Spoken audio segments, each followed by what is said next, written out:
Hello, and welcome back to my video series showcasing MNT 2.0. I'm Demian Sky.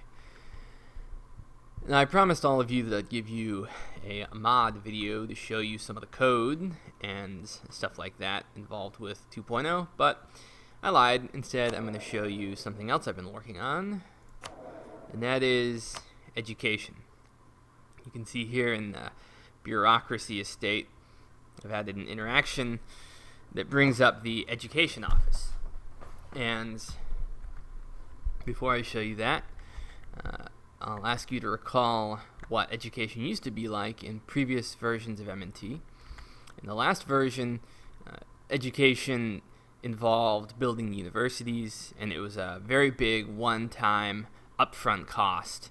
And once you had the university complete, it would permanently improve your education level. That was a bit simplistic, but it was better than nothing.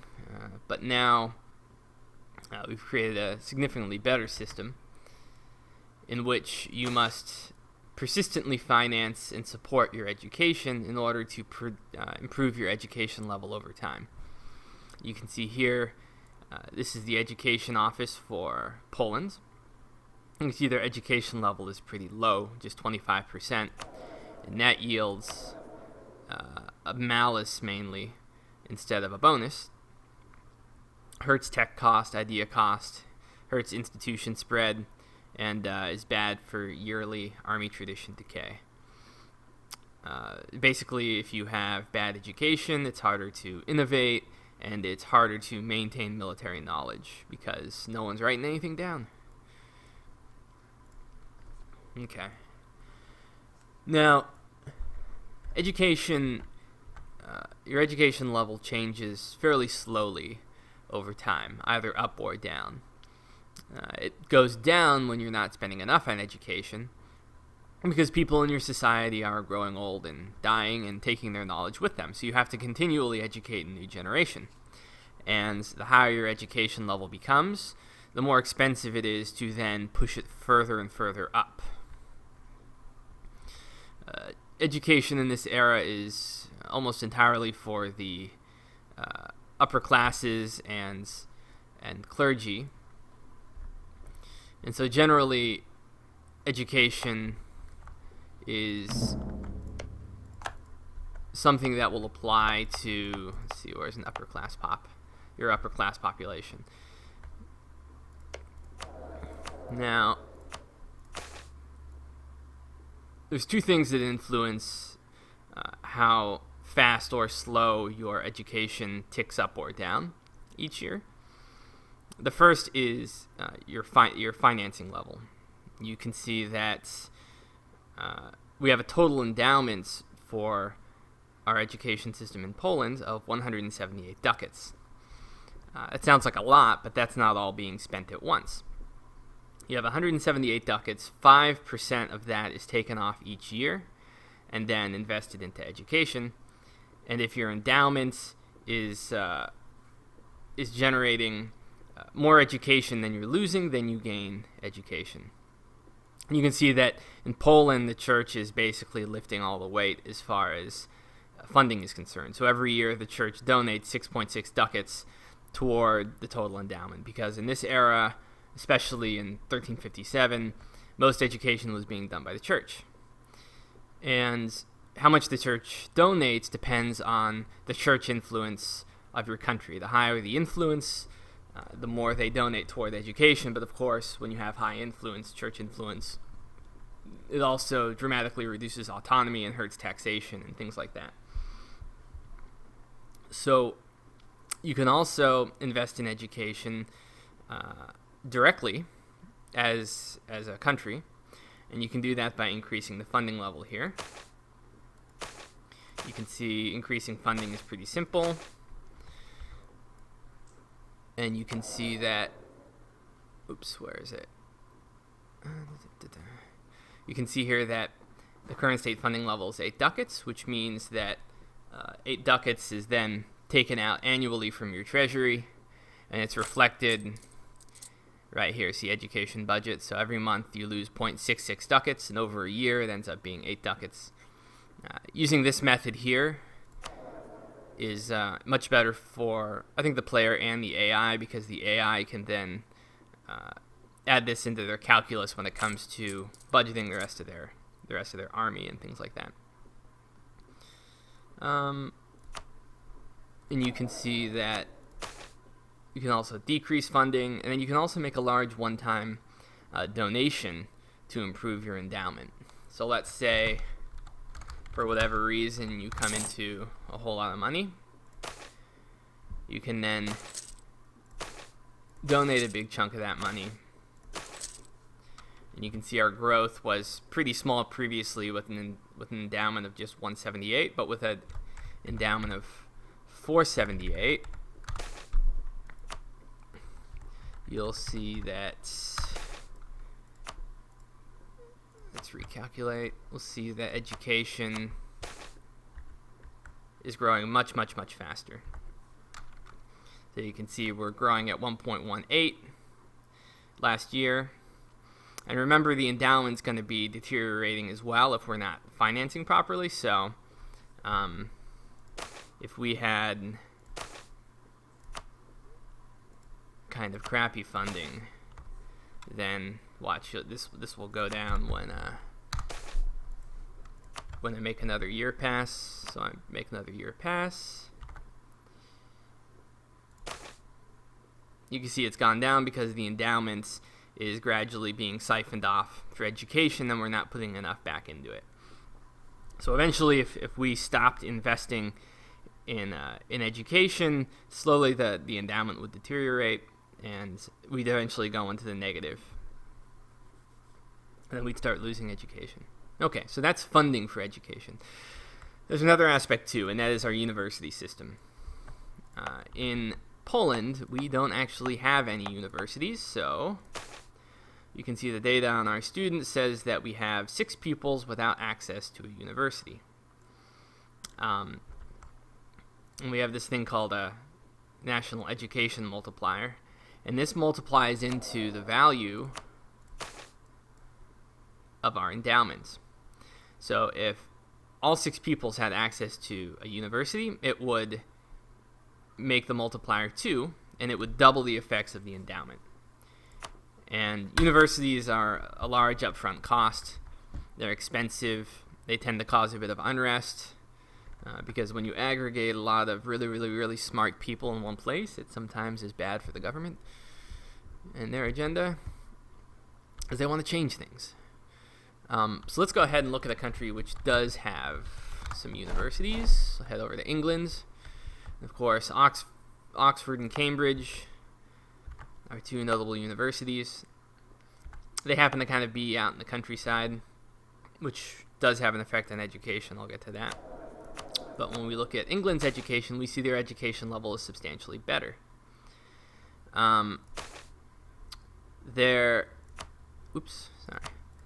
England's endowments per capita is about the same as Poland's, but the big difference is most of their upper classes are educated at university, and so that endowment is multiplied by a significant sum.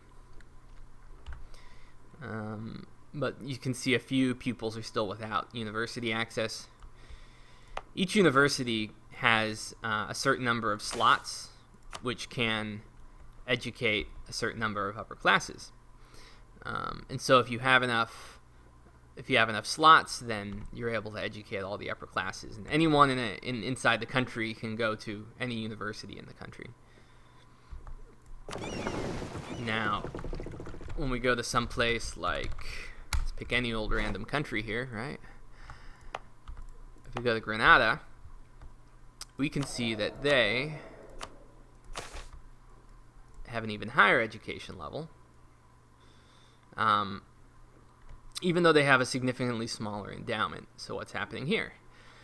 Well, how much you spend on education isn't necessarily what matters. What matters is how much you're spending per person who needs to be educated.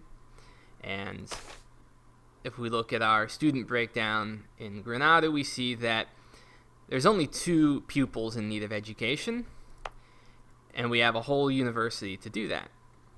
And so that university is actually behaving more effectively and double educating a lot of the pupils that are in Granada, giving a significantly higher education bonus. Also, one of the pupils is in the same province as the local university, so that also gives a bonus. So we have a pretty high education multiplier in Granada, and that's what's giving us our effects, right? We're only having to educate 2 people, so 100 ducats goes a pretty long way. Okay. So let's go ahead and hop on over to Italy. And we're here in Italy because Italy is one of the most educated places on the planet in this era. And they have a significant glut of universities, which tends to, increase the national education multiplier of all of these city-states and countries significantly. You can see, for instance, in Siena, we have a university. In Florence, we have a university. Rome, Bologna. Over in Venice, there's some more around here someplace. Anyway, lots of universities. And you'll notice in some cases, in a lot of cases actually, there are large universities with a lot of slots. I haven't put the localization in for how many slots, but the renowned university in Bologna has 6 open slots, but only 1 person to educate. So what do we do with all those extra slots? Well, what you can do is you can invite in foreign students who don't have a university of their own. So you can see in Milan there are no universities anywhere. And so if Bologna opens up their renowned university, then the pupils over in Milan needing education can then go study there. And you can see that creates extra income for Bologna, and then a cost for Milan. You can see that they're sending their upper classes abroad to go study. And so when we look at Bologna's education, we can see they have a really good education level. You can see it's giving them a substantial bonus. A good multiplier, but their 1 student, right, is studying in the country, but then we have 5 foreign students coming from abroad to study at our universities here in Bologna.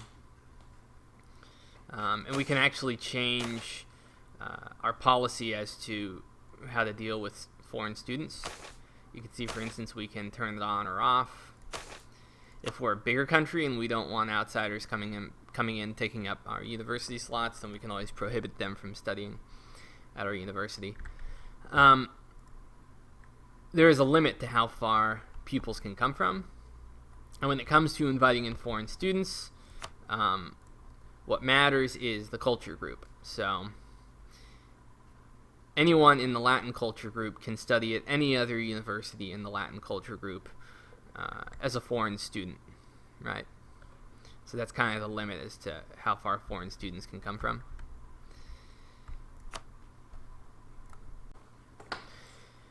Now, eventually, what I'd like to do is have numerous events which revolve around education and universities, the frequency of which you get them depends on how many universities you have and how educated your people are. And so you could see a variety of different types of events happen. For instance, you could have a controversial great mind or educator come to you, and you can accept them into your university system, which would give you a better multiplier, but cause unrest or a loss of stability gain because of their agitating, right? Your universities and students could agitate for more rights, or they can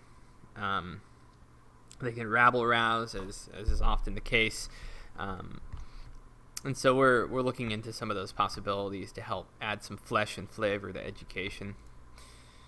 But I thought I'd go ahead and look around the world real quick to show you what education looks like in other countries. You can see Denmark isn't doing so hot. They have poor education, as is the case with most of the Scandinavian and Eastern Europeans. Bohemia, because they have Charles University in Prague, should have pretty much the best in the East, but still not as high as France or England's.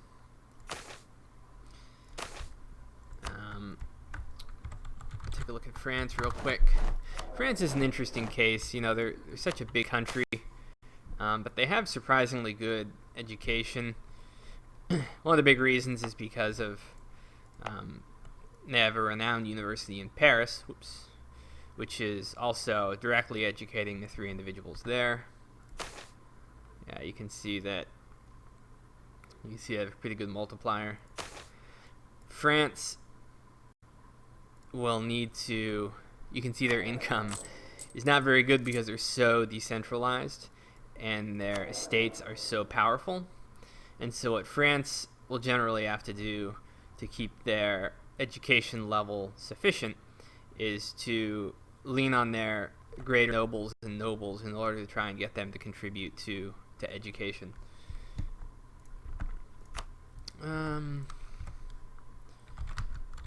Portugal is not very impressive at this state. Right, have one university, I believe. Most of the Italians have high education. One important thing to note is that institutions are going to be arising and spreading more quickly through places with higher education. And so education is important in that regard. Don't know why that happens. And all of the starting education levels are procedurally generated based on conditions on the ground. So what I do to calculate it is I determine how many peoples need educating, how many have universities, church influence, the development of the country, and that's used to inform the initial annual state funding by the state. So highly developed countries actually donate more when I run the script to determine education level. And then I run 100 iterations of that script as though there had been 100 years of those conditions, and that's how we get the numbers here. Naples is ho-hum. You know, the Muslims, believe it or not, actually have reasonably good education comparable to Western Europe. You can see that Fez has a university, but doesn't do that much for him. Better than nothing. Tunisia, or the Hafsids, also have a university as well, so their education is decent.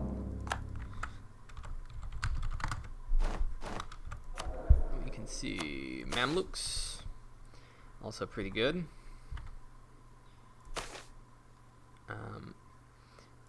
And you see a little buggy still with the interface. They have average education, not enough to remove the army tradition decay, but enough to not have any malices at least.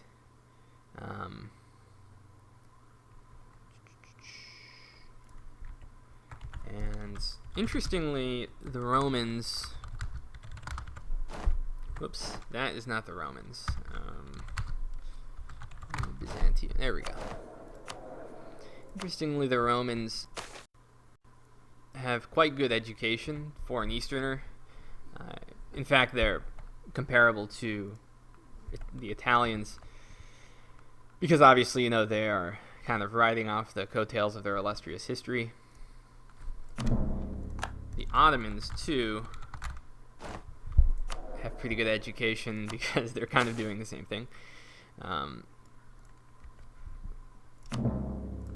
And so you can see that the education levels, in some regard, mirror the tech groups previously, right? Easterners are generally pretty not so great, and Westerners are pretty good. Muslims over time will likely decline, but they're still less than 100 years away from the Islamic Golden Age, so they still are able to hold their own reasonably well. I haven't even looked at India yet. Let's take a look at their education. Yeah, not very good.